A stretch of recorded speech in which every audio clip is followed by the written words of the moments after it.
Aujourd'hui, parlons métal.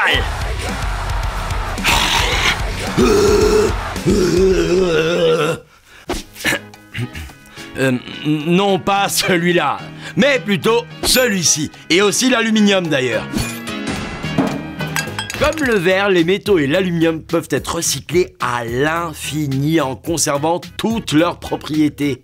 Encore plus incroyable, ils sont recyclés à 100% en Europe. Ils voyagent donc moins loin et créent de l'emploi. Le bémol, seulement 48% de l'aluminium est recyclé aujourd'hui. Alors, comment peut-on recycler encore plus? Eh bien, en triant encore plus. Oh bah tiens, Divor, t'as pas des exemples? Bien évidemment que j'en ai des exemples. Tous les emballages en métal et en aluminium vont dans votre poubelle jaune ou dans le conteneur jaune du point recyclage avec les plastiques. On y retrouve notamment les canettes de boissons, les briques alimentaires, les flacons et bidons, les barquettes en aluminium, les boîtes de conserve comme les boîtes de votre petit chat par exemple. Et même les plus petits déchets comme les opercules en aluminium de yaourt, de crème fraîche, de bouteilles de lait ou les capsules de café. Quoi d'autre? Oh ben en fait, on peut tout mettre. Presque. Mais en fait, il y a des contenants métalliques ou en aluminium à ne surtout pas mettre avec les autres.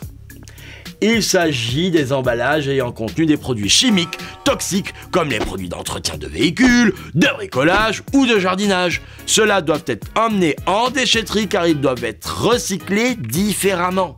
Il existe cependant 3 astuces essentielles pour que le recyclage puisse se faire correctement. Bien vider ces emballages, mais pas besoin de les laver. Séparer les couvercles des barquettes et boîtes, mais pas besoin d'enlever les bouchons des bouteilles. Et enfin, ne surtout pas jeter les emballages imbriqués ni les mettre en sachet. Trier les emballages métalliques et aluminium, c'est permettre par exemple avec quelques boîtes de conserve de fabriquer une trottinette, un cadre de fenêtre, une pièce automobile ou tout simplement de nouveaux emballages. Alors, on trie ?